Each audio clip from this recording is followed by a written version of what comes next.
Hello friends, welcome to share trader Kannada. ಇವತ್ತು Sensex 159 points down ಆಗಿ 59,567 ಅಲ್ಲಿ ಕ್ಲೋಸ್ ಆದರೆ ನಿಫ್ಟಿ 41 ಪಾಯಿಂಟ್ಸ್ ಡೌನ್ ಆಗಿ 17,618 ನಲ್ಲಿ ಕ್ಲೋಸ್ ಆಗಿದೆ. Virus bank Nifty 111 points down ಆಗಿ 42,154 ಅಲ್ಲಿ ಕ್ಲೋಸ್ ಆಗಿದೆ. ಇವತ್ತು ಎಫ್ಐಸ್ ಇಂಡಿಯನ್ ಈಕ್ವಿಟಿ ಮಾರ್ಕೆಟ್ ಅಲ್ಲಿ 13 ಕ್ರೋರ್ಸ್ ಸೆಲ್ ಮಾಡಿದ್ರೆ ಡಿಐಸ್ 110 ಕ್ರೋರ್ಸ್ ಬೈ ಮಾಡಿದ್ದಾರೆ. ಇವತ್ತಿನ ಮಾರ್ಕೆಟ್ ಒಂದು ಪ್ರೈಸ್ ಆಕ್ಟಿವಿಟಿ ಓಪನಿಂಗ್ ನಿಂದಾನೆ ಇಂಪಾರ್ಟೆಂಟ್ ಲೆವೆಲ್ 17,660 ಬಿಲೋ ಓಪನ್ ಆಗಿದೆ ಅಂಡ್ ಅಲ್ಲಿಂದಾನು ರೆಸಿಸ್ಟೆಂಟ್ ಸ್ಟಾರ್ಟಿಂಗ್ ಅಲ್ಲಿ ನೆಕ್ಸ್ಟ್ ಟೈಮ್ ಎಕ್ಸಾಕ್ಟ್ಲಿ 17,660 ಲೆವೆಲ್ಸ್ ಇಂದ ರಿಜೆಕ್ಟ್ ಆಗ್ತಾ ಮಾರ್ಕೆಟ್ ಪ್ರೀವಿಯಸ್ ಡೇ ಲೋನ್ ಅಂತೂ ಬ್ರೇಕ್ ಮಾಡಿ ಡೌನ್ ಸೈಡ್ ಅಂತೂ ಕ್ಲೋಸ್ ಆಗಿದೆ ನಿಫ್ಟಿ ಪರವಾಗಿ. ಅಂಡ್ ಬ್ಯಾಂಕ್ ನಿಫ್ಟಿನು ಓಪನಿಂಗ್ ಅಲ್ಲಿ ಇಂಪಾರ್ಟೆಂಟ್ ಲೆವೆಲ್ 42,230 ಬ್ರೇಕ್ ಆಗಿದೆ. ಅದೇ ಲೆವೆಲ್ ಹತ್ರ ಸೆಕೆಂಡ್ ಹಾಫ್ ಅಲ್ಲಿ ರಿಜೆಕ್ಷನ್ ಫೇಸ್ ಮಾಡ್ತಾ ಲೋಯರ್ ಸೈಡ್ ಮಾರ್ಕೆಟ್ ಕ್ಲೋಸ್ ಆಗಿದೆ. ಇವತ್ತು both Nifty and bank ನಿಫ್ಟಿನಲ್ಲಿ same magnitude ಇವತ್ತು ನಮಗೆ ಸೆಲ್ಲಿಂಗ್ ಕಾಣಿಸಿದೆ. ನಿಫ್ಟಿನ ಜಾಸ್ತಿ ಡ್ರ್ಯಾಗ್ ಮಾಡಿದಂತೂ ಇವತ್ತು ಐಟಿ ಸ್ಟಾಕ್ಸ್. ಪ್ರೀವಿಯಸ್ಲಿನು ಐಟಿ ಸ್ಟಾಕ್ಸ್ ರಿಲೇಟೆಡ್ ಆಗಿ ಜಾಸ್ತಿ ಫಾಲ್ ಬಂದ ಮೇಲೆ ರೀಸೆಂಟ್ ಟ್ರೇಡಿಂಗ್ ಸೆಷನ್ ಅಲ್ಲಿ ಐಟಿ ಸ್ಟಾಕ್ಸ್ ರಿಲೇಟೆಡ್ ಆಗಿ ದೊಡ್ಡ ಸೆಲ್ಲಿಂಗ್ ಪ್ರೆಷರ್ ಅಂತೂ ಕಾಣಿಸಲಿಲ್ಲ. ಆದರೆ ಅಗೈನ್ ಐಟಿ ಸ್ಟಾಕ್ಸ್ ರಿಲೇಟೆಡ್ ಆಗಿ ಇವತ್ತು ಸೆಲ್ಲಿಂಗ್ ಪ್ರೆಷರ್ ಅಂತೂ ಕಾಣಿಸಿದೆ. ಈಗ ಇಂಪಾರ್ಟೆಂಟ್ ಪಾಯಿಂಟ್ಸ್ ಬಗ್ಗೆ ಮಾತಾಡ್ಕೊಳ್ಳೋಂಥ ಪ್ರಯತ್ನ ಮಾಡೋಣ. ಫಸ್ಟ್ ಪರ್ಟಿಕ್ಯುಲರ್ಲಿ ನಿಫ್ಟಿ ರಿಲೇಟೆಡ್ ಆಗಿ ರೀಸೆಂಟ್ ಟೈಮ್ಸ್ ಅಲ್ಲಿ ನಾವು ಗಮನಿಸ್ತಾ ಬಂದಿರೋಂಥ ರೇಂಜ್ ಮೀನ್ಸ್ ಇಲ್ಲಿಂದ ರ್ಯಾಲಿ ಆಗ್ತಾ ಅಪ್ಸೈಡ್ಗೆ ಬಂದಾಗ ಮಲ್ಟಿಪಲ್ ಟೈಮ್ಸ್ ನಾವು ಅನ್ಕೊಂಡಿರೋಂಥ ರೇಂಜು 17,800 to 17,850. ಈ ರೇಂಜು ಇಂಪಾರ್ಟೆಂಟ್ ರೆಸಿಸ್ಟೆಂಟ್. ಇದಕ್ಕೆ reason respective price action multiple times resistant and even support ಆಗಿನೂ ಆಕ್ಟ್ ಆಗಿರೋಂಥ ರೇಂಜ್ ಇದು ಹತ್ರ ಬಂದಾಗ ಅಗೈನ್ ಪ್ರೈಸ್ ಫಾಲ್ ಬರ್ತಾ ಇರೋದು ಅಂಡ್ ಡಿಸೆಂಬರ್ 2022 ಹೈಸ್ ಇಂದಾನು ಡ್ರಾ ಮಾಡಿದ್ರು ಫೆಬಿನೋಚಿ ರಿಟ್ರೇಸ್ಮೆಂಟ್ ಅದೊಂದು ಇಂಪಾರ್ಟೆಂಟ್ ರೇಂಜ್ 50% ರಿಟ್ರೇಸ್ಮೆಂಟ್ ರೇಂಜ್ ಹತ್ರದಲ್ಲಿ ಬರ್ತಾ ಇರೋದು. ಈ range above 17,850 above market sustain ಆಗದೆ ಬುಲ್ಲಿಶ್ ಆರ್ ಬೈಸೈಡ್ ಟ್ರೇಡ್ ತಗೊಳ್ಳೋದು ಕರೆಕ್ಟ್ ಅಲ್ಲ ಅಂತ ನಾವು ಮಲ್ಟಿಪಲ್ ಟೈಮ್ಸ್ ಮಾತಾಡ್ಕೊಂಡಿದ್ದೀವಿ. ಅಲ್ಲಿಂದಾನು ಮಾರ್ಕೆಟ್ ಕರೆಕ್ಟ್ ಆಗ್ತಾ ಈಗ ಆಲ್ಮೋಸ್ಟ್ 17,620 ವರೆಗೂ ಬಂದಿದೆ. ಹಾಗಂತ ನಾನು ಸೆಲ್ ಸೈಡ್ ಡೈರೆಕ್ಟ್ ಆಗಿ ಸೆಲ್ ಸೈಡ್ ಅಂತೂ ಬೇರಿಶ್ ಆಗಿದ್ದೀನಿ ಅಂತ ಹೇಳ್ತಿಲ್ಲ. Because over all daily time frame ನಲ್ಲಿ ನಮಗೆ ನೆಗೆಟಿವ್ ಆಗಿ ಲೋಯರ್ ಲೋಸ್ ಲೋವರ್ ಹೈಸ್ ನ ಫಾರ್ಮ್ ಮಾಡ್ಕೊಂತ ಬರ್ತಿದ್ರು ಶಾರ್ಟ್ ಪೀರಿಯಡ್ ನಲ್ಲಿ ನಮಗೆ ಟ್ರೆಂಡ್ ಇನ್ನು ಬುಲ್ಲಿಶ್ ಆಗೇ ಇದೆ. ಇದು ವೀಕ್ ಅಂತ ಪ್ರೂವ್ ಆಗ್ಬೇಕಂದ್ರೆ ನಾನಂತೂ ಪರ್ಸನಲಿ ಟ್ರ್ಯಾಕ್ ಮಾಡ್ತಿರೋದು 17,500 ಲೆವೆಲ್ ನ ಬಿಲೋ ಸಸ್ಟೈನ್ ಆಗದೆ ಆರ್ ಕ್ಲೋಸ್ ಆಗದೆ ಮಾರ್ಕೆಟ್ ರಿಲೇಟೆಡ್ ಆಗಿ ನಿಫ್ಟಿ ರಿಲೇಟೆಡ್ ಆಗಿ ಬೇರಿಶ್ ವ್ಯೂನ ಚೇಂಜ್ ಮಾಡ್ಕೊಳ್ಳಲ್ಲ. ಒನ್ಸ್ ಅದು ಬ್ರೇಕ್ ಆದ್ರೆ ದೆನ್ ನನ್ನ ವ್ಯೂನ ಚೇಂಜ್ ಮಾಡ್ಕೊಂತೀನಿ. ಟಿಲ್ ದಟ್ ಮಾರ್ಕೆಟ್ ನ ಇದೇ ರೇಂಜ್ ಅಲ್ಲಿ ಕನ್ಸಾಲಿಡೇಟ್ ಆಗಿ 17,850 to 17,500 ಈ 350 ಪಾಯಿಂಟ್ ರೇಂಜ್ ಅಲ್ಲಿ down side or up side move ಆಗ್ತಾ depend upon market direction. Because upcoming times ಅಲ್ಲಿ ಪರ್ಟಿಕ್ಯುಲರ್ಲಿ ಈ ಫ್ರೈಡೆ ನಮಗೆ ರಿಲಯನ್ಸ್ ಇಂಡಸ್ಟ್ರೀಸ್ ರಿಲೇಟೆಡ್ ಆಗಿ ರಿಸಲ್ಟ್ಸ್ ಬರ್ತಿದೆ. ಅದಾದ್ಮೇಲೆ ಸಾಟರ್ಡೆ ನಮಗೆ ICICI ಬ್ಯಾಂಕ್ ರಿಲೇಟೆಡ್ ಆಗಿ ರಿಸಲ್ಟ್ಸ್ ಬರ್ತಿದೆ. ಇವೆರಡು ನಿಫ್ಟಿನಲ್ಲಿ 20% ಹತ್ರ ವೈಟೇಜ್ ಕೊಡ್ತಿದೆ. ಇಫ್ ಇನ್ ಕೇಸ್ ರಿಸಲ್ಟ್ಸ್ ಏನಾದರೂ ಚೆನ್ನಾಗಿದ್ರೆ ಡೆಫಿನೆಟ್ಲಿ ನಮಗೆ ಅಪ್ಸೈಡ್ ಬ್ರೇಕ್ಔಟ್ ಇರೋ ಚಾನ್ಸಸ್ ಇದೆ. ಒಂದು ವೇಳೆ ಚೆನ್ನಾಗಿಲ್ಲ ಅಂದ್ರೆ ಡೌನ್ ಸೈಡ್ ಬ್ರೇಕ್ಔಟ್ ಆಗುವಂತ ಚಾನ್ಸಸ್ ಇದೆ. ಸೊ ಈ ರೇಂಜ್ ಬ್ರೇಕ್ ಆಗದೇ ಇರೋವರೆಗೂ ಕನ್ಸಾಲಿಡೇಟ್ ಆಗ್ತಾ ಈ ರೇಂಜ್ ನಲ್ಲಿ ಬ್ರೇಕ್ಔಟ್ ಆದ್ಮೇಲೆ ನನ್ನ ವ್ಯೂನ ತಗೊಂತೀನಿ. ಸೊ ಟಿಲ್ ದಟ್ 17,850 ಅಬೋವ್ ಬರ್ದೇವರೆಗೂ ಮಾರ್ಕೆಟ್ ನ ಬುಲ್ಲಿಶ್ ಆಗಂತೂ ನೋಡ್ತಿಲ್ಲ. ಇದೊಂದು ಇಂಪಾರ್ಟೆಂಟ್ ಥಿಂಗ್. ಇದು ನಿನ್ನೆ ವಿಡಿಯೋದಲ್ಲೂ ನಾವು ಈ ಪಾಯಿಂಟ್ ಅನ್ನು ಮೆನ್ಷನ್ ಮಾಡಿದ್ದೀನಿ. ಪರ್ಟಿಕ್ಯುಲರ್ಲಿ ಐಟಿ ಸ್ಟಾಕ್ಸ್ ರಿಲೇಟೆಡ್ ಬರ್ತಿರೋಂಥ ಸೆಲ್ಲಿಂಗ್ ಆ ಫಂಡ್ಸ್ ಎಲ್ಲಾನು ಐಟಿ ಸ್ಟಾಕ್ಸ್ ಇಂದ ಫಾರ್ಮಾ ಸ್ಟಾಕ್ಸ್ ರಿಲೇಟೆಡ್ ಆಗಿ ಜಾಸ್ತಿ ಮೂವ್ ಆಗ್ತಾ ಇರೋದು. ಫಾರ್ಮಾ ಸ್ಟಾಕ್ಸ್ ರ್ಯಾಲಿಗೆ ಇಂಪಾರ್ಟೆಂಟ್ ರೀಸನ್. ಅದರಿಂದ ಲಾಸ್ಟ್ 1 ಮಂತ್ ಅಲ್ಲೇ ಆಲ್ಮೋಸ್ಟ್ 8.5% ಹತ್ರ ಫಾರ್ಮಾ ಇಂಡೆಕ್ಸ್ ರಿಟರ್ನ್ ಕೊಟ್ಟಿದೆ. ಇಲ್ಲಿ ಫಾರ್ಮಾ ಇಂಡೆಕ್ಸ್ ಅಂದ್ರೆ ಒಂದೇ ಅಲ್ಲ, even FMCG and banking space ಅಲ್ಲೂ ಫಂಡ್ಸ್ ಫ್ಲೋ ಆಗ್ತಿದೆ. FI ಸೈಡ್ ಇಂದ ಕಾಣಿಸ್ತಾ ಇದೆ. But majority of the fund flow ಅಂತೂ ರೀಸೆಂಟ್ ಟೈಮ್ಸ್ ಅಲ್ಲಿ ಫಾರ್ಮಾ ಇಂಡೆಕ್ಸ್ ಅಲ್ಲಿ ಜಾಸ್ತಿ ಫ್ಲೋ ಆಗ್ತಿದೆ. ಇವತ್ತೂ most of the pharma stocks better ಆಗಿ ಪರ್ಫಾರ್ಮ್ ಮಾಡಿವೆ. ಇನ್ ಪ್ಯಾರಲಲ್ ಆಗಿ ಐಟಿ ಸ್ಟಾಕ್ಸ್ ಅಲ್ಲಿ ಸೆಲ್ ಆಫ್ ಆ ಡಿಕ್ಲೈನ್ ಕಾಣಿಸ್ತಾ ಇದೆ. ಇನ್ನು ಗ್ಲೋಬಲ್ ಮಾರ್ಕೆಟ್ಸ್ ಅಂಡ್ ನಮ್ಮ ಇಂಡಿಯನ್ ಇಕ್ವಿಟಿ ಮಾರ್ಕೆಟ್ ರಿಲೇಟೆಡ್ ಆಗಿರುವಂಥ ಡೇಟಾನ ಮಾತಾಡಿಕೊಂಡ್ರೆ ಗ್ಲೋಬಲ್ ಇಕ್ವಿಟಿ ಮಾರ್ಕೆಟ್ ಅಲ್ಲಿ ದೊಡ್ಡ ಚೇಂಜಸ್ ಏನೂ ಇಲ್ಲ. ನಿನ್ನೆ ಗೆ ಸಂಬಂಧಿಸಿರುವ ಇಂಡೆಕ್ಸಸ್ ಎಲ್ಲಾನು ಫ್ಲಾಟ್ ಆಗಿ ಎಂಡ್ ಆಗಿವೆ and dollar index bond yields ಅವೆಲ್ಲಾನು ಫ್ಲಾಟ್ ಆಗೇ ಇದೆ. ನಿನ್ನೆ ನಮ್ಮ ಮಾರ್ಕೆಟ್ ಟೈಮ್ ಅಲ್ಲೂ ವಾಲಟಿಲಿಟಿನ ಕ್ರಿಯೇಟ್ ಮಾಡಿರುವಂಥ ಗೌರ್ಮೆಂಟ್ ಅಂತ ಬಂದಿರುವಂಥ ಒಂದು ಅಪ್ಡೇಟ್ ಏನು, ಕ್ಯಾಪಿಟಲ್ ಗೈನ್ ಟ್ಯಾಕ್ಸ್ ಜಾಸ್ತಿ ಮಾಡೋದಕ್ಕೆ ಗೌರ್ಮೆಂಟ್ ಪ್ರಯತ್ನ ಮಾಡ್ತಿದೆ. ಸೊ ದಟ್ ಈಕ್ವಿಟಿ ಸ್ಟಾಕ್ಸ್ ಅಲ್ಲಿ ಇನ್ವೆಸ್ಟ್ ಮಾಡಿರೋರಿಗೆ ಈಗಿರೋಂಥ long term capital gain tax 10% ಅಲ್ಲದೆ ನಾರ್ಮಲ್ ಇನ್ಕಮ್ ಟ್ಯಾಕ್ಸ್ ಲ್ಯಾಬ್ಸೇ ಅಪ್ಲೈ ಆಗತ್ತೆ ಅನ್ನೋ ಥರ ಮಾರ್ಕೆಟಲ್ಲಿ ಸ್ವಲ್ಪ ನೆಗೆಟಿವ್ ಸರ್ಪ್ರೈಸ್ ಮಾಡ್ತಿದ್ರು ಇನ್ಕಮ್ ಟ್ಯಾಕ್ಸ್ ಡಿಪಾರ್ಟ್ಮೆಂಟು ಅಂಡ್ ಹಾಗೆ ಫೈನಾನ್ಸ್ ಮಿನಿಸ್ಟ್ರಿ ಅವರಿಂದ ಬರ್ತಿರೋಂಥ ಅಪ್ಡೇಟ್ಸು ಆ ಥರ ನಾವೇನು ಯೋಚನೆ ಮಾಡ್ತಿಲ್ಲ ಅಂತ ಅವ್ರು ಅಪ್ಡೇಟ್ ಮಾಡಿರೋ ಕಾರಣವಾಗಿ ಮಾರ್ಕೆಟ್ಗೆ ಸ್ವಲ್ಪವರೆಗೂ ಪ್ರೆಷರ್ ಕಮ್ಮಿ ಆಗ್ತಿದ್ರು. ಇನ್ನೂ ಸ್ಟಿಲ್ ಫೈನಾನ್ಷಿಯಲ್ ಪ್ಲಾಟ್ಫಾರ್ಮ್ಸ್ ಅಲ್ಲಿ ಇವತ್ತು ಗೌರ್ಮೆಂಟ್ ಅಪ್ಡೇಟ್ಸ್ ಇನ್ನು ಫೈನಾನ್ಷಿಯಲ್ ಪ್ಲಾಟ್ಫಾರ್ಮ್ಸ್ ಅಲ್ಲಂತೂ ಯಾವತ್ತೂ ಗೌರ್ಮೆಂಟ್ ಅಪ್ಡೇಟ್ಸ್ ನಮಗೆ ಆಚೆ ಬರೋವರೆಗೂ ಮಾರ್ಕೆಟ್ ಅಲ್ಲಿ ಇರುವಂತ ಸ್ಪೆಕ್ಯುಲೇಷನ್ಸ್ ನ ನಾವು ತಗೊಂಡ್ಬರ್ಬೇಕಂತ ಅನ್ಕೊಂತಿದ್ವಿ. ಅದ್ರ ಬಗ್ಗೆ ಅಪ್ಡೇಟ್ಸ್ ಮತ್ತೆ ಹೇಳ್ತೀವಿ ಅಂತ ಅವ್ರು ಯಾವತ್ತೂ ಹೇಳಲ್ಲ. ಅಂಡ್ ನಿನ್ನೆ ಬಂದಿರೋಂಥ ಸ್ಪೆಕ್ಯುಲೇಷನ್ ಅಲ್ಲೂ 2023 ಅಲ್ಲ 2024 ಅಲ್ಲದು ಡಿಸಿಷನ್ ಇರತ್ತೆ ಅನ್ನೋ ಥರ ಅಪ್ಡೇಟ್ಸ್ ಬಂದಿದೆ ಅಲ್ವಾ. ಅದರಿಂದ ಗೌರ್ಮೆಂಟ್ ಮೇ ಬಿ ಆ ಪ್ಲಾನ್ಸ್ ಅಲ್ಲಿ ಥಿಂಕಿಂಗ್ ಅಲ್ಲಿ ಇದೆಯೇನೋ ಅಂತ ಕ್ವಶನ್ ಮಾರ್ಕ್ನು ಸ್ಟಿಲ್ ಫೈನಾನ್ಷಿಯಲ್ ಪ್ಲಾಟ್ಫಾರ್ಮ್ಸ್ ಅಲ್ಲಂತೂ ಕಾಣಿಸ್ತಾ ಇದೆ. ಬಟ್ ಇದು ಇಮಿಡಿಯೇಟ್ಲಿ ಇರುವಂಥ ಇವೆಂಟ್ ಅಲ್ಲ, ಥ್ರೆಟ್ಟು ಅಲ್ಲ. ಅದರಿಂದ ಮಾರ್ಕೆಟ್ ಅದನ್ನ ಅಷ್ಟೊಂದು ಸೀರಿಯಸ್ ಆಗಿ ತಗೊಂಡಿಲ್ಲ. ನಾವೀಗ ಸೀರಿಯಸ್ಲಿ ತಗೋಬೇಕಾಗಿರುವಂಥ important trigger Reliance industry results ಹಾಗೆ ICICI ಬ್ಯಾಂಕ್ ನಂಬರ್ಸ್. ಇವೆರಡೂ ನಮಗೆ ನಿಫ್ಟಿ ರಿಲೇಟೆಡ್ ಆಗಿ ಇವನ್ ಬ್ಯಾಂಕ್ ನಿಫ್ಟಿ ರಿಲೇಟೆಡ್ ಆಗಿನೂ ಇಂಪಾರ್ಟೆಂಟ್ ಆಗಿ ಕ್ರಿಯೇಟ್ ಮಾಡುವಂಥ buzz. Next IT packs related ಆಗಿ ನಾಳೆ ನಮಗೆ HCL ಟೆಕ್ನಾಲಜಿ ನಂಬರ್ಸ್ ಅಪ್ಡೇಟ್ ಆಗ್ತಿದೆ. ಇಲ್ಲೊಂದು ಇಂಪಾರ್ಟೆಂಟ್ ವಿಷಯನ ಅಬ್ಸರ್ವ್ ಮಾಡಿ. ನೀವು ಗಮನಿಸಿದ್ರೆ TCS ಅವರು ಅನ್ಕೊಂಡಿರುವಂತ ರಿಸಲ್ಟ್ಸ್ ಅಂದ್ರೆ ಸ್ಲೈಡ್ ಬಿಲೋ ಎಸ್ಟಿಮೇಟ್ಸ್ ನಂಬರ್ಸ್ ನ ಪೋಸ್ಟ್ ಮಾಡಿದ್ದಾರೆ. ಅಂಡ್ ನಂಬರ್ಸ್ ನ ಪೋಸ್ಟ್ ಮಾಡೋದು ಫಸ್ಟ್ TCS ಅವರೇ ಅಲ್ವಾ. ಫಸ್ಟ್ ಪೋಸ್ಟ್ ಮಾಡುವಂತ IT ಕಂಪನಿಯಾಗಿ ಅವ್ರು ಪೋಸ್ಟ್ ಮಾಡೋಕ್ ಮುಂಚೆಯಿಂದನೂ ಇಲ್ಲಿವರೆಗೂ ಫಾಲ್ ಆಗಿರುವಂತ ಟೋಟಲ್ TCS ಸ್ಟಾಕ್ ಆವರೇಜ್ ನಾವು ನೋಡಿದ್ರೆ ಆಲ್ಮೋಸ್ಟ್ ನಿಯರ್ಲಿ 5% ವರೆಗೂ TCS ಸ್ಟಾಕ್ ಫಾಲ್ ಆಗಿದೆ. ಅದೇ ತರ ಸೇಮ್ ಪ್ಯಾರಲಲ್ ಆಗಿ HCL ಟೆಕ್ನಾಲಜಿನೂ 5% ಹತ್ರ ಫಾಲ್ ಆಗಿದೆ without posting any numbers. And ಇನ್ನು ವೀಕ್ ಆಗಿ ಪೋಸ್ಟ್ ಮಾಡದೆ ನಾಳೆ ಅವ್ರ ನಂಬರ್ಸ್ ಅನ್ಕೊಂಡಿರೋ ಒಂದು ಸ್ಲೈಡ್ ಬಿಲೋ ಎಸ್ಟಿಮೇಟ್ಸ್ ಇದ್ರೂ ಸ್ಟಾಕ್ ರಿಲೇಟೆಡ್ ಆಗಿ ಒಂದು ಬಿಗ್ ಸೆಲ್ ಆಫ್ ಬರತ್ತಂತ ನಾನು ಅನ್ಕೊಂತಿಲ್ಲ. ಬಿಕಾಸ್ ಇದು ಆಲ್ರೆಡಿ ಸ್ಟಾಕ್ ನಲ್ಲಿ ಫ್ಯಾಕ್ಟರ್ ಆಗಿದೆ. ಆದ್ರೆ ಇನ್ಫೋಸಿಸ್ ತರ ಏನಾದ್ರೂ ಎಕ್ಸ್ಪೆಕ್ಟೇಷನ್ ಟೂ ಮಚ್ ಆಗಿ ಡಿವಿಯೇಟ್ ಮಾಡ್ತಾ ಡೌನ್ ಸೈಡ್ಗೆ ವೆರಿ ವೀಕ್ ಆಗಿ ಏನಾದ್ರು ಬಂದ್ರು ಆರ್ ಫರ್ದರ್ ಆಗಿ ಫ್ಯೂಚರ್ ಗೈಡೆನ್ಸ್ ಅವರು ಎಕ್ಸ್ಪೆಕ್ಟೇಷನ್ ಬೀಟ್ ಮಾಡ್ತಾ ಡೌನ್ ಸೈಡ್ ಏನಾದರೂ ಕೊಡ್ತಾ ಇದ್ರೆ ಮಾತ್ರನೇ ಆವಾಗ HCL ಟೆಕ್ನಾಲಜಿ ಸ್ಟಾಕ್ನಲ್ಲಿ ನಮಗೆ ಸೆಲ್ಲಿಂಗ್ ಪ್ರೆಷರ್ ಕಾಣಿಸಬಹುದು. Or else normal expectations or slide below expectations ಇದ್ರೆ ಸ್ಟಾಕ್ನಲ್ಲಿ ದೊಡ್ಡದಾಗಿ ರಿಯಾಕ್ಷನ್ಸ್ ಆರ್ ನೆಗೆಟಿವ್ ಇರಲ್ಲ.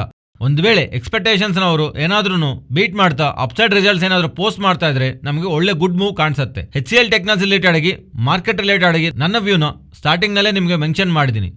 ಬಿಲೋ 17,850 ಮಾರ್ಕೆಟ್ ಬುಲಿಶ್ ಆಗಿ ನೋಡ್ತಿಲ್ಲ. ಅಂಡ್ ಬಿಲೋ 17,500 ಮಾತ್ರನೇ ಮಾರ್ಕೆಟ್ ರಿಲೇಟೆಡ್ ಆಗಿ ವ್ಯೂನ ಬೇರಿಶ್ ಆಗಿ ನೋಡ್ತೀನಿ. ಟಿಲ್ ದಟ್ ಈ 350 ಪಾಯಿಂಟ್ ರೇಂಜ್ ಅಲ್ಲಿ ಮಾರ್ಕೆಟ್ ರಿಲೇಟೆಡ್ ಆಗಿ ಒಂದು ವೋಲಟೈಲ್ ರೇಂಜ್ ಆಗಿರತ್ತೆ ಅಂತ ನನ್ನ ಅಭಿಪ್ರಾಯ. ಫ್ರೆಂಡ್ಸ್, ಈ ವಿಡಿಯೋದಲ್ಲಿ ನಾವು ಶೇರ್ ಮಾಡ್ತಿರೋಂಥ ಕಂಟೆಂಟ್ ವ್ಯಾಲ್ಯೂಬಲ್ ಆಗಿದ್ರೆ ತಪ್ಪದೇ ನಮ್ಮ ಚಾನಲ್ನ ಲೈಕ್ ಮಾಡಿ. ಆ್ಯಂಡ್ ನೀವಿನ್ನೂ ಟೆಲಿಗ್ರಾಮ್ನಲ್ಲಿ ಜಾಯ್ನ್ ಆಗಿಲ್ಲ ಅಂದರೆ ಮಾರ್ಕೆಟ್ ಅಪ್ಡೇಟ್ಸ್ ಪಡೆಯಬೇಕಂದ್ರೆ ನಮ್ಮ ಶೇರ್ ಟ್ರೇಡರ್ ಕನ್ನಡ ಗ್ರೂಪಲ್ಲಿ ಜಾಯ್ನ್ ಆಗ್ಬೋದು. ಇದು ನೀವು ಜಾಯ್ನ್ ಆಗಬೇಕಂದ್ರೆ ಫಸ್ಟ್ ಕಮೆಂಟ್ ಲಿಂಕಲ್ಲಿ ನಮ್ಮ ಟೆಲಿಗ್ರಾಮ್ ಗ್ರೂಪ್ದು ಲಿಂಕ್ ಕೊಟ್ಟಿರ್ತೀನಿ. ನೀವು ಅದನ್ನು ಕ್ಲಿಕ್ ಮಾಡೋದ್ರ ಮೂಲಕ ನೀವು ಡೈರೆಕ್ಟಾಗಿ ಗ್ರೂಪಲ್ಲಿ ಜಾಯ್ನ್ ಆಗ್ಬೋದು. ನೆಕ್ಸ್ಟ್ ಜೊಮೊಟೊ ಸ್ಟಾಕ್ಸ್ ಬಗ್ಗೆ ಮಾತಾಡ್ಕೊಳ್ಳೋಣ. ಫ್ರೆಂಡ್ಸ್, ಬ್ಲಿಂಕಿಟ್ ಅವ್ರನ್ನ ಜೊಮೊಟೊ ಅವರು ಅಕ್ವೈರ್ ಮಾಡಿದಾರಲ್ವಾ. ರೀಸೆಂಟ್ ಟೈಮ್ಸಲ್ಲೇನು ನೀವು ನೋಡಿರ್ತೀರಾ ಬ್ಲಿಂಕಿಟ್ ಡೆಲಿವರಿ ಪಾರ್ಟ್ನರ್ಸು ಸ್ಟ್ರೈಕ್ ಮಾಡ್ತಿರೋತ್ರ. ಅಂಡ್ ಸ್ವಲ್ಪ ಕಡೆ ಅಂತೂ ಬ್ಲಿಂಕಿಟ್ ಕೆಲಸನೇ ಮಾಡ್ತಿಲ್ಲ. ಇದೆಲ್ಲ ಏನಕ್ಕೆ ಹೇಳ್ತಿದ್ದೀನಿ ಅಂದರೆ ಸ್ವಲ್ಪ ದಿವಸ ಹಿಂದೆವರೆಗೂ ಬ್ಲಿಂಕಿಟ್ ಡೆಲಿವರಿ ಪಾರ್ಟ್ನರ್ಸ್ ಅವರು ಡೆಲಿವರಿ ಮಾಡುವಂಥ ಆರ್ಡರ್ಸ್ ರಿಲೇಟೆಡ್ ಆಗಿ 25 rupees per order flat order Blinkit ಅವರು ಹಣ ಪೇ ಮಾಡ್ತಿದ್ರು. ಪರ್ ಆರ್ಡರ್ 25 ರೂಪೀಸ್ ಕೊಡೋದಕ್ಕೆ ಬದಲು ಈಗ ಪರ್ ಆರ್ಡರ್ 15 ರೂಪೀಸೇ ಕೊಡ್ತಾ and next extra percentage delivery partners ಎಷ್ಟು ದೂರ ಹೋಗಿ ಆರ್ಡರ್ನ ಡೆಲಿವರಿ ಮಾಡ್ತಾರಲ್ಲ ಅದರ ಬೇಸಸ್ಸಿಂದಾನೇ ಪ್ರೀವಿಯಸ್ಲಿ ಇರುವಂಥ 25ಇಂದ 15 ಕಟ್ ಮಾಡ್ತಾ ಅಂಡ್ ಆ 15ಗೆ additional percentage depending upon distance travelled ಅದರ ಮೇಲೆ ಇನ್ಸೆಂಟಿವ್ಸ್ ಇರುತ್ತೆ ಅನ್ನೋ ಥರ ಬ್ಲಿಂಕಿಟ್ ಅವರು ಅಪ್ಡೇಟ್ ಮಾಡ್ತಾ ಇರೋದು. ನಿಯರ್ಲಿ 25ನಿಂದ 15ಗೆ ಕಟ್ ಮಾಡೋದಂದ್ರೆ nearly 10 rupees per order delivery ಪರ್ಸನ್ಗೆ ಹೋಗ್ತಿರೋದು ಕಟ್ ಮಾಡ್ತಿರೋ ಥರ ಅಲ್ವಾ. ಅದರಿಂದ ಫ್ಲಾಟ್ ಫೀಯಿಂದ ಕಟ್ ಮಾಡ್ತಿರೋದಕ್ಕೆ ಬ್ಲಿಂಕಿಟ್ ಡೆಲಿವರಿ ಪಾರ್ಟ್ನರ್ಸ್ ಅಂತೂ ಪ್ರೊಟೆಸ್ಟ್ ಮಾಡಿದ್ದಾರೆ. ಇದರ ರಿಲೇಟೆಡ್ ಆಗಿ ರೀಸೆಂಟ್ ಆಗಿ ಸ್ವಲ್ಪ ಸ್ಟೋರ್ಸ್ನ ಕ್ಲೋಸು ಮಾಡಿದ್ದಾರೆ. ಅಂಡ್ ಈಗ ಅಗೈನ್ ಅದನ್ನು ರಿಸ್ಟಾರ್ಟ್ ಮಾಡ್ತಿರೋ ಥರ ಬಟ್ ಡೆಲಿವರಿ ಫೀ ಮಾತ್ರ ಹಾಗೇನೆ 15 rupees flat model and plus incentives ಮಾಡಲ್ನ ಕಂಟಿನ್ಯೂ ಮಾಡ್ತಿರೋ ಥರ ಜೊಮೊಟೊ ಅವರು ಎಕ್ಸ್ಚೇಂಜಸ್ಗೆ ಅಪ್ಡೇಟ್ ಮಾಡಿದ್ದಾರೆ. ಬಿಸ್ನೆಸ್ ಪರವಾಗಿ ಜೊಮೊಟೊ ಅವರು ಈ ಥರ ತಗೊಂಡಿದ್ದ ಡಿಸಿಷನ್ ಕಾರಣವಾಗಿ ಬ್ಲಿಂಕಿಟ್ಗೆ ಅಡ್ವಾಂಟೇಜ್ ಇರುತ್ತೆ. Because per order 10 rupees cut ಮಾಡ್ತಿರೋದು ಡೆಫಿನೆಟ್ ಇದ್ರ ರಿಲೇಟೆಡ್ ಆಗಿ ಮಾರ್ಜಿನ್ಸ್ ಬ್ಲಿಂಕಿಟ್ ರಿಲೇಟೆಡ್ ಆಗಿ ಮಾರ್ಜಿನ್ಸ್ ಇಂಪ್ರೂವ್ ಆಗುತ್ತೆ. ಬಟ್ ಡೆಲಿವರಿ ಪಾರ್ಟ್ನರ್ಸ್ ರಿಲೇಟೆಡ್ ಆಗಿ ನೆಗೆಟಿವ್ ಅಂತೂ ಪ್ಲೇ ಆಗ್ತಿದೆ. ನೆಕ್ಸ್ಟು ರೈಸ್ ಸ್ಟಾಕ್ಸ್ ಬಗ್ಗೆ ಮಾತಾಡ್ಕೊಳ್ಳೋಣ. ರೈಸ್ ಅಂದ್ರೆ ಏನು? ನಾವು ತಿನ್ನುವಂಥ ಅಕ್ಕಿ ಇರತ್ತಲ್ವಾ, ಅಕ್ಕಿ ಅಂದ್ರೆ ನಮ್ಮೆಲ್ಲರಿಗೂ ಐಡಿಯಾ ಇರುತ್ತೆ. ಬಟ್ ಅಕ್ಕಿನಲ್ಲಿ ಒಂದು ಕ್ಯಾಟಗರಿ ಅಲ್ಲ, ಡಿಫ್ರೆಂಟ್ ಕ್ಯಾಟಗರೀಸ್ ರೈಸ್ ಇರತ್ತಲ್ವಾ. ಇದೆಲ್ಲ ಏನಕ್ಕೆ ಹೇಳ್ತಿದ್ದೀನಿ ಅಂದರೆ ಇವತ್ತು ನೀವು ಗಮನಿಸಿದ್ರೆ ರೈಸ್ ಸ್ಟಾಕ್ಸ್ ನೀವು ಗಮನಿಸಿದ್ರೆ KRBL ಸ್ಟಾಕು 12%, ಕೊಹ್ನೂರ್ ಫುಡ್ಸು 5% ಅಪ್ಪರ್ ಸರ್ಕ್ಯೂಟ್ನಲ್ಲಿ ಲಾಕ್ ಆಗೋಗಿದೆ. ಈವನ್ LT ಫುಡ್ಸು 8% ವರೆಗೂ ರ್ಯಾಲಿ ಆಗಿದೆ. ಇದರ ಬ್ಯಾಕ್ ಇರುವಂಥ ರೀಸನ್ ಏನಂತ ಗೊತ್ತಾ? ಅಪ್ಕಮಿಂಗ್ ಟೈಮ್ಸಲ್ಲಿ ಗ್ಲೋಬಲ್ ಆಗಿರುವಂಥ ರೈಸ್ ಶಾರ್ಟೇಜ್ ಇನ್ನೂ ಬೆಳೀತಾ ಈ ರೀಸೆಂಟ್ 20 ವರ್ಷಗಳಲ್ಲಿ ಯಾವಾಗಲೂ ಇಲ್ದಿರೋ ಥರ ರೈಸ್ ಡಿಮ್ಯಾಂಡು ಬೆಳೀತಿದೆ ಹತ್ರ ಫಿಟ್ಚ್ ಅವರು ಒಂದು ಅಮೆರಿಕನ್ ರೇಟಿಂಗ್ ಏಜೆನ್ಸಿ ಆಗಿರೋ ಇವರು ಇಂಪಾರ್ಟೆಂಟ್ ಆರ್ಟಿಕಲ್ನ ಪಬ್ಲಿಷ್ ಮಾಡಿದ್ದಾರೆ. ಇದರ ಬಗ್ಗೆ ಸ್ವಲ್ಪ ಡೀಟೇಲ್ ಆಗಿ ಮಾತಾಡ್ಕೊಳ್ಳೋಣ. ಸೊ ಗ್ಲೋಬಲ್ ಆಗಿ ರೈಸ್ ಕ್ರಾಪ್ ಒಂದು ಔಟ್ಪುಟ್ ಕಮ್ಮಿ ಆಗ್ತಿದೆ. ಇದಕ್ಕೆ ಕಾರಣವಾಗಿ ರೈಸ್ ಡಿಮ್ಯಾಂಡ್ ಬೆಳೀತಿದೆ. ಸೊ ದಟ್ ಇದು ರೈಸ್ ಬಿಸ್ನೆಸ್ ಮಾಡುವಂಥ ಕಂಪನೀಸ್ ಲಾಭ ಬರುತ್ತೆ. ಇದು ಸಿಂಪಲ್ ಸ್ಟೇಟ್ಮೆಂಟ್. ಆದರೆ ಇದನ್ನು ಸ್ವಲ್ಪ ಡೀಪ್ ಆಗಿ ಅರ್ಥ ಮಾಡ್ಕೊಂಡ್ರೆ ರೈಸ್ ರಿಲೇಟೆಡ್ ಆಗಿ uncertainty, Russia and Ukraine war start ಆಗಿದೆ ಅಲ್ವಾ, ಆ ಪಾಯಿಂಟಿಂದ ನಮಗೆ ಅದಾದಮೇಲೆ China and particularly Pakistan related ಆಗಿರೋವಂಥ ರೈಸ್ ಕ್ರಾಪ್ ಒಂದು ಪ್ರೊಡಕ್ಷನ್ನು ಅಲ್ಲಿರೋಂಥ ಲೋಕಲ್ ಕಂಡೀಷನ್ ನಾವು ನೋಡಿದ್ರೆ ತುಂಬ ಕಮ್ಮಿ ಆಗ್ತಾ ಇರೋದು. ಪರ್ಟಿಕ್ಯುಲರ್ಲಿ ಪಾಕಿಸ್ತಾನಲ್ಲಂತೂ USDA ಅವರು ಎಸ್ಟಿಮೇಟ್ಸ್ ಪ್ರಕಾರ ಲಾಸ್ಟ್ ಇಯರ್ನಲ್ಲಿ ಕಂಪೇರ್ ಮಾಡಿದ್ರೆ ಈ ರೀಸೆಂಟ್ ಟೈಮ್ಸಲ್ಲಿ ಅವರ ರೈಸ್ ಒಂದು ಪ್ರೊಡಕ್ಷನು 31% ಕಮ್ಮಿ ಆಗಿದೆ ಅಂತ ಹೇಳ್ತಿದ್ದಾರೆ. ಸೊ ರಷ್ಯಾ ಉಕ್ರೈನ್ ಅಲ್ಲಿರುವಂಥ ಕ್ರೈಸಸ್ ಅದಾದಮೇಲೆ ಚೈನಾ, ಪಾಕಿಸ್ತಾನ್, ಇವನ್ ಯುರೋಪಿಯನ್ ಯೂನಿಯನ್ನಲ್ಲೂ US ಅಲ್ಲೂ ರೈಸ್ ಒಂದು ಪ್ರೊಡಕ್ಷನ್ ಕಮ್ಮಿ ಆಗ್ತಾ ಇರೋದು ಗ್ಲೋಬಲ್ ಆಗಿ ರೈಸ್ ಪ್ರೈಸಸ್ನ ಗ್ರ್ಯಾಜುಯಲಿ ಜಾಸ್ತಿ ಮಾಡ್ತಿದೆ.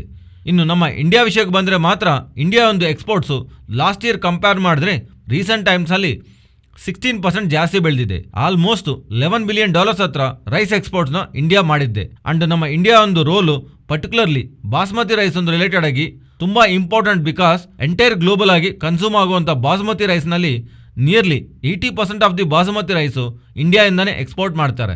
ಆ್ಯಕ್ಚುಲಿ ರೈಸ್ ಒಂದು ಡಿಮ್ಯಾಂಡು ಪ್ರೈಸಸ್ ಜಾಸ್ತಿ ಆಗ್ತಾ ಇರೋದು ಅಪ್ಕಮಿಂಗ್ ಟೈಮ್ಸಲ್ಲಿ ಇಂಪ್ಯಾಕ್ಟ್ ಮಾಡುತ್ತಲ್ವಾ, ಇದಕ್ಕೆ ಕಾರಣವಾಗ್ಲೇ ಈ ರೀಜನ್ಸಲ್ಲಿ ಜಾಸ್ತಿ ಗ್ಲೋಬಲ್ ಆಗಿ ಯಾವ ರೀಜನ್ಸಲ್ಲಿ ರೈಸ್ನ ಜಾಸ್ತಿ ಕನ್ಸ್ಯೂಮ್ ಮಾಡ್ತಾರಂದ್ರೆ ಏಷ್ಯಾ ಪಸಿಫಿಕ್ ರೀಜನ್ಸಲ್ಲೇ ಈ ಒಂದು ರೈಸ್ ಒಂದು 90% ಆಫ್ ದಿ ಕನ್ಸೂಪ್ಷನ್ ಇರುತ್ತೆ.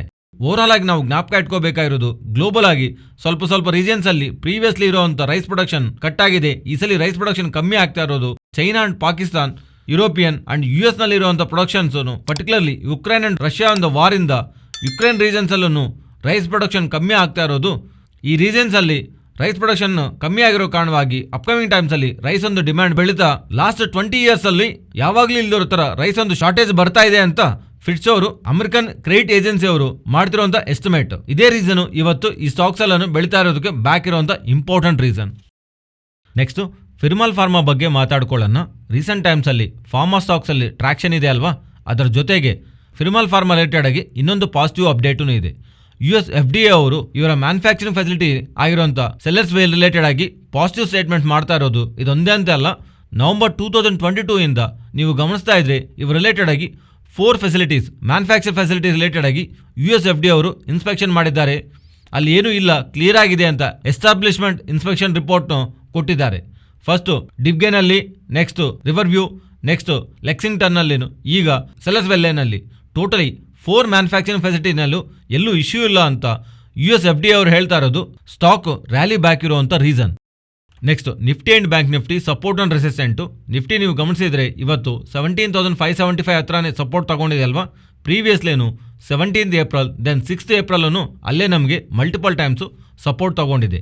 ಅದಕ್ಕೆ ಮುಂಚೆ ಇದೇ ರೆಸಿಸ್ಟೆಂಟ್ ಆಗಿನೂ 17,550 ಟು 17,570 ಲೆವೆಲ್ಸಲ್ಲಿ ವರ್ಕೌಟ್ ಆಗಿದೆ. ಅದರಿಂದ ಇದೇ ರೇಂಜ್ನೀಗ ಇಂಪಾರ್ಟೆಂಟ್ ಸಪೋರ್ಟ್ ಆಗಿ ಗಮನಿಸ್ತಾ ಇದ್ದೀನಿ. And upside 17,660. Next bank Nifty levels ಗಮನಿಸಿದ್ರೆ ಇವತ್ತು ಫೇಸ್ ಮಾಡಿರುವಂಥ ರೆಸಿಸ್ಟೆಂಟು 42,230, ಅದನ್ನೇ ಕ್ಯಾರಿ ಮಾಡ್ತಿದ್ದೀನಿ. ಆ್ಯಂಡ್ ಫರ್ದರ್ ಆಗಿ ಡೌನ್ ಸೈಡ್ ಹೋಗ್ತಿದ್ರೆ 41,930. Next Nifty option chain data ನೀವು ರಿಸ್ಕ್ ತಗೋಬಹುದು ಅಂತ ಅನ್ಕೊಂಡ್ರೆ ಪ್ರೀವಿಯಸ್ಲಿ ನಾವು ಅನ್ಕೊಂಡಿರೋಂಥ ಲೆವೆಲ್ 17,800 ಟು 17,200 ಇದೇ ರೇಂಜ್ನ ಗಮನಿಸಬಹುದು. ರಿಸ್ಕ್ ತಗೊಳಕ್ಕಾಗಲ್ಲ ಅನ್ನೋರು ಪ್ರೀವಿಯಸ್ಲಿ ಒಂದು ರೇಂಜ್ ಚೇಂಜ್ ಮಾಡಬೇಕಂತ ಅನ್ಕೊಂಡ್ರೆ 17,400 ಟು 18,000 ಈ 600 ಪಾಯಿಂಟ್ ರೇಂಜ್ನ ನಿಫ್ಟಿ ರಿಲೇಟೆಡ್ ಆಗಿ ಅಪ್ಕಮಿಂಗ್ ಟೈಮ್ಸಲ್ಲಿ with respect to price action and option chain ಡೇಟಾಲೂ ನಾನು ಗಮನಿಸ್ತಿರುವಂಥ ಇಂಪಾರ್ಟೆಂಟ್ ಲೆವೆಲ್ಸ್. ಫ್ರೆಂಡ್ಸ್, ಈ ವಿಡಿಯೋದಲ್ಲಿ ನಾವು ಶೇರ್ ಮಾಡಿರೋಂಥ ಕಂಟೆಂಟ್ ವ್ಯಾಲ್ಯೂಬಲ್ ಆಗಿದ್ದರೆ ತಪ್ಪದೇ ನಮ್ಮ ಚಾನಲ್ನ ಲೈಕ್ ಮಾಡಿ.